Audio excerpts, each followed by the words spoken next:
Hello, my name is Jennifer Hancock. I am a humanist, and I will be your guide through this introduction to humanism. This program is designed to help clarify one of the most influential and consequently most maligned philosophies of our time. This introduction to humanism is broken into 6 sections covering the definition of humanism, the history of humanism, humanism's relationship to religion, central values of humanism, famous humanists, and frequently asked questions about humanism. Because humanism has arisen in every culture and in every time, it is important to remember that this is only an introduction, and that there is a wealth of information and writing available on the subject should you choose to explore it further.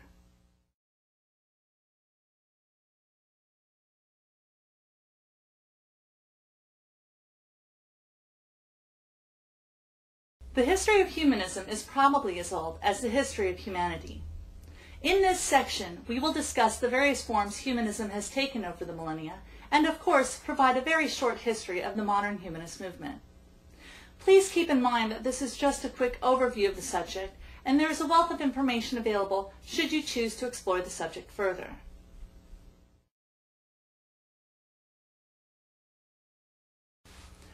Research has shown that pretty much everywhere you go, people share the same values. Though the details may change and the religious beliefs differ, most people value honesty, compassion, responsibility, and a sense of fairness. These shared values are considered humanist values precisely because they are common human values. In every time and in every place, people have probably held humanist values, even if they labeled it a different way or attributed those values to a supernatural authority. From a historical perspective, it is important to note that while we can suppose people have held these values since, well, we became human, the historical record only goes back a few thousand years, and for many places, there is no historic record at all. For example, consider the traditional philosophies of much of Africa and the Americas.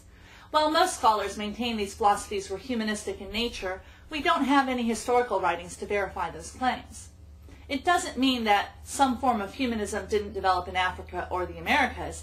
It is just that, due to the lack of a recorded history, the philosophic traditions of Africa and the Americas will necessarily be left out of this quick summary.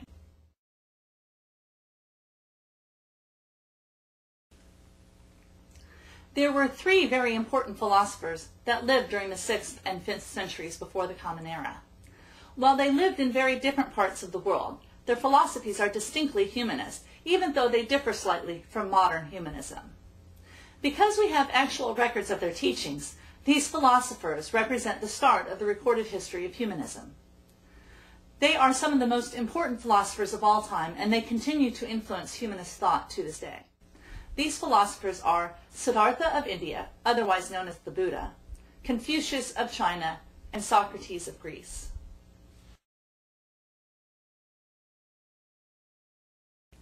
Siddhartha, like all humanists, was concerned with practical ways to eliminate suffering. He taught that you eliminate suffering by becoming enlightened, and that everyone, regardless of background, can attain enlightenment. The key to Buddhist enlightenment is to practice 4 cardinal virtues: friendliness, compassion, joy, and balancing your mind. Siddhartha's philosophy was one of the most humane and advanced moral systems of the time. Many modern humanists still look to his teachings for guidance.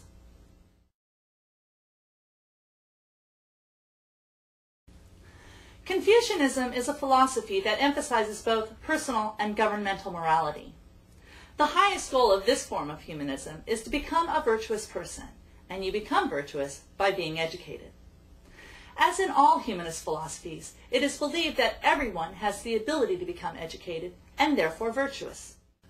Confucian education is also distinctly humanist in that the goal is to help people learn how to think for themselves about morality, and not just to learn rote rules of behavior.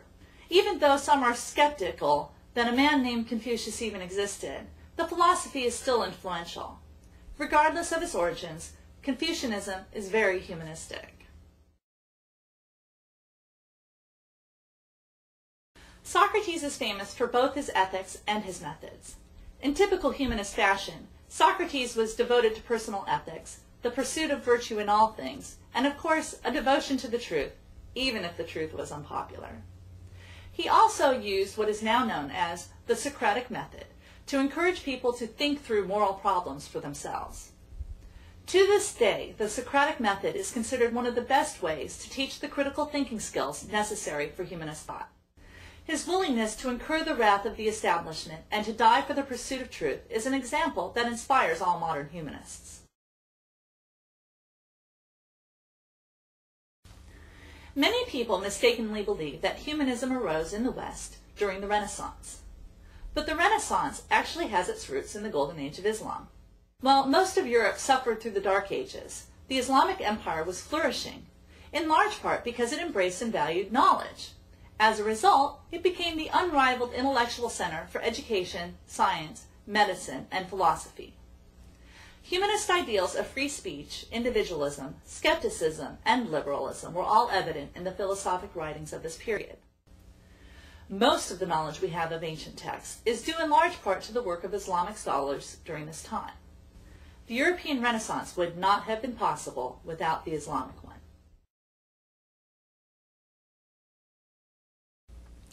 Western humanism was not so much invented as it was reborn during the Renaissance. The term humanist at first referred only to teachers of Latin literature. Humanism was considered a course of study, literally, the study of humanity. Humanist philosophy of this period focused on the ability of individuals to determine their own fate, and this gave rise to an increasing individualism. Humanist ideals of truth, justice, and individual autonomy, coupled with widespread corruption within the Catholic Church, led to the Reformation of religion and therefore political life on the European continent. While not all of the reformers were humanists, almost all were influenced by humanism's emphasis on the right of individuals to read and interpret holy texts for themselves.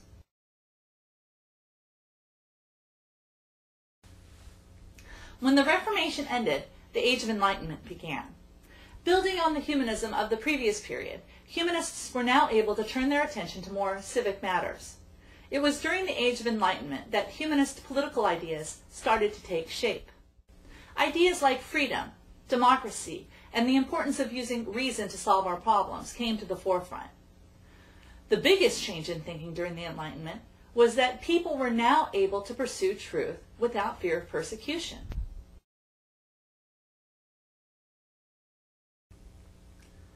The modern era of humanism began in the late 1800s.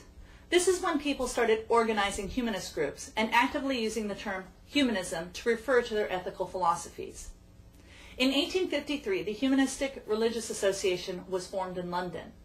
In 1877, we find the first use of the word humanist to refer to an individual. By 1929, the first Humanist Society of New York was founded. Its members included Julian Huxley, John Dewey, and Albert Einstein. In 1933, the first Humanist Manifesto was written and signed.